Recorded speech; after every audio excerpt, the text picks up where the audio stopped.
नमस्कार मेरे प्यारे साथियों। मैं डीपी आज एक नए वीडियो के साथ आप लोगों के सामने हूँ। सबसे पहले मैं आप सभी को 78वें स्वतंत्रता दिवस की बधाई देता हूँ। लाख लाख बधाइयाँ। इस उम्मीद के साथ कि आने वाले दिनों में भी बना रहे, लंबे समय तक बना रहे, हम लोग इसी तरह स्वतंत्र रहें, डेमोक्रेटिक सिस्टम से आगे बढ़ते रहें। 14 और 15 अगस्त, 14 और 15 अगस्त 2 तारीखें, और ये दोनों ही दिन बहुत महत्वपूर्ण हैं। पाकिस्तान अपना स्वतंत्रता दिवस 14 अगस्त को ही मनाता है, 14 अगस्त को। भारत 15 अगस्त को मनाता है। इन दोनों चीज़ों पर अगर विचार विमर्श करोगे तो आपको कुछ समझ में आएगा। भारत पाकिस्तान का बंटवारा हो चुका था स्वतंत्रता से पहले, और 14 अगस्त को मारकाट जारी थी। मारकाट जारी तो आगे भी रही, पीछे भी रही, पहले से ही शुरू हो गया था, लेकिन जो जेन्युइन आंकड़ा एक निकल करके आता उसकी बात मैं करता हूँ कि 14 अगस्त को भारत का विभाजन कर दिया गया और मारकाट जारी हो गई। हिंदू जो पाकिस्तान वाले क्षेत्र में थे वो भाग करके इंडिया की तरफ आने लगे, क्योंकि पाकिस्तान विभाजन धर्म के आधार पर हुआ था, समझने की बात है।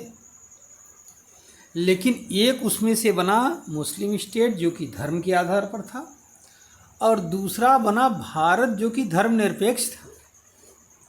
तो फिर इसको धर्म के आधार पर विभाजित करने का लाभ क्या है, समझ में नहीं है। लेकिन फिलहाल उस समय के हमारे बुद्धिजीवियों के हित में हो सकता है यही बात रही हो। हमारे जो तथाकथित राष्ट्रपिता,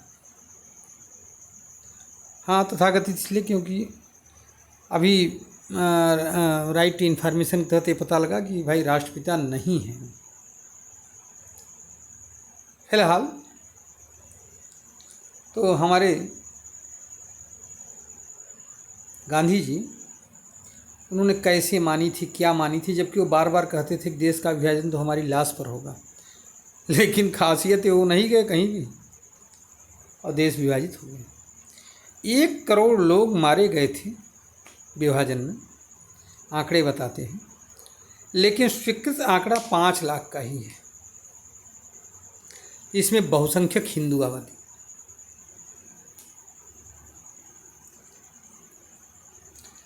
आप लोगों को मालूम होना चाहिए, अगर कुछ आंकड़े अगर देखना है तो आप लोग पढ़ लीजिएगा।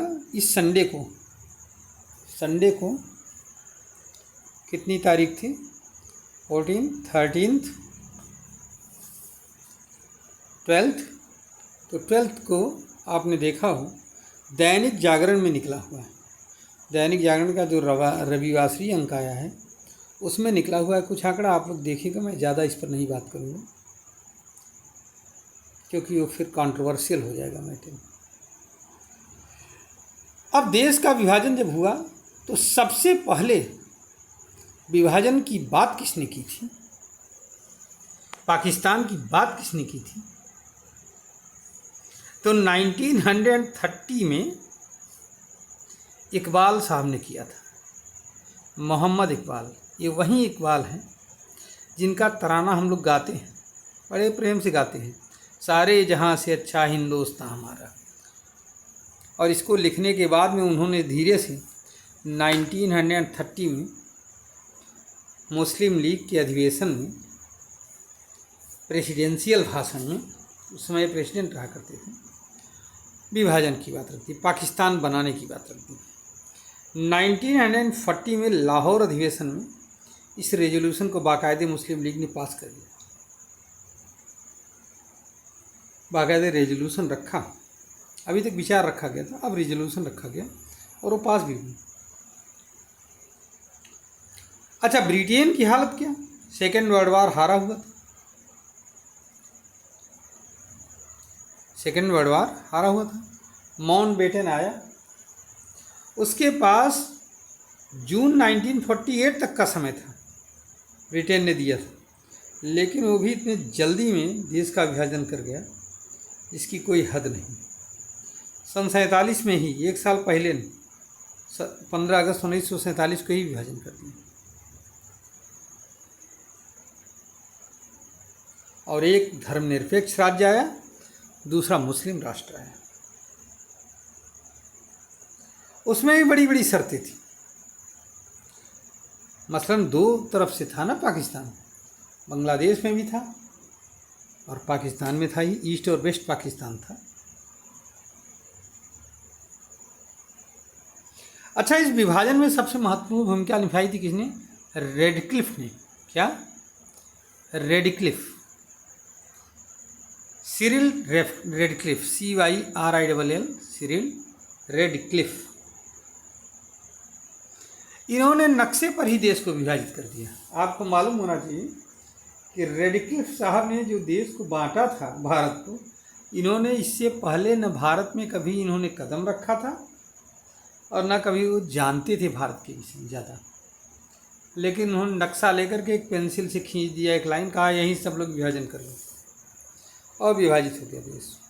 17 अगस्त 1947 को फाइनल रिपोर्ट आ गई देश के विभाजन। ऐसा माना जाता है कि लॉर्ड वेवल ने पहले से योजना तैयार कर लिया था कि देश को विभाजित करना है। हालांकि जब मुस्लिम लीग की योजना आई थी तो डॉक्टर अम्बेडकर ने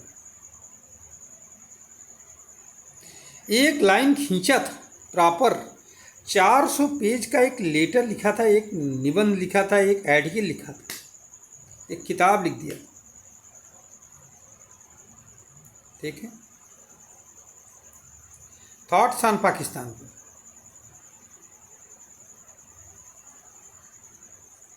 और ये सब चीज़ें जो हैं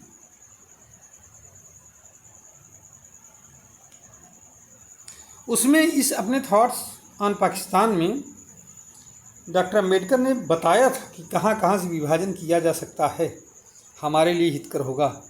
लेकिन उनकी बात को अंग्रेज़ कब सुनने वाले थे? अंग्रेज़ क्या, अपने यहाँ गांधी जी नहीं सुनने वाले थे। दूसरों को तो बात छोड़, अपने ही देश के लोग नहीं सुनना चाहते थे। ये सारी चीज़ें विभाजित की गई थी। आप लोग देखते हो प्रेसिडेंट एक बग्घी में चलते हैं, भारत के राष्ट्रपति। वो बग्घी जो ब्रिटिश ज़माने की थी, रॉयल बग्घी, वो जो है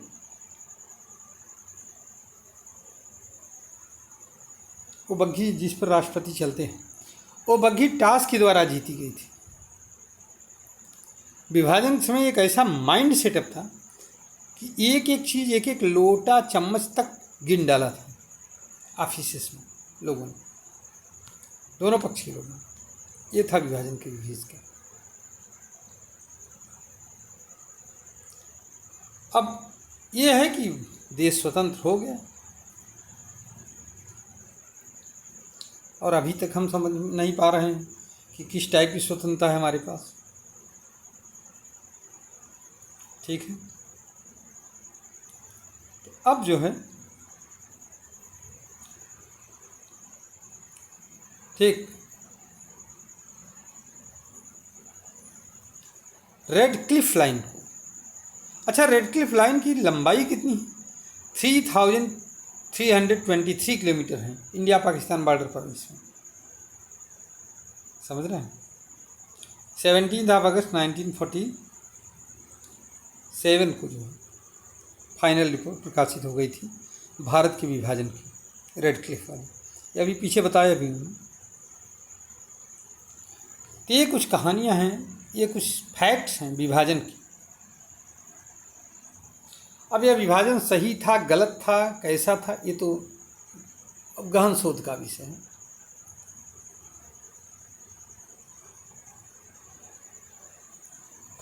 लेकिन सामान्य स्थिति में ये इतना जटिल प्रोसेस था कि ये समझ में आना मुश्किल था उस ज़माने में, उस समय। फिलहाल मैं एक बार पुनः स्वतंत्रता दिवस की आप सभी लोगों को बधाई देते हुए भारत माँ को प्रणाम करता हूँ, भारत माँ के उन वीर शहीदों को प्रणाम करता हूँ। धन्यवाद, नमस्कार, जय हिंद, जय भारत, वंदे मातरम।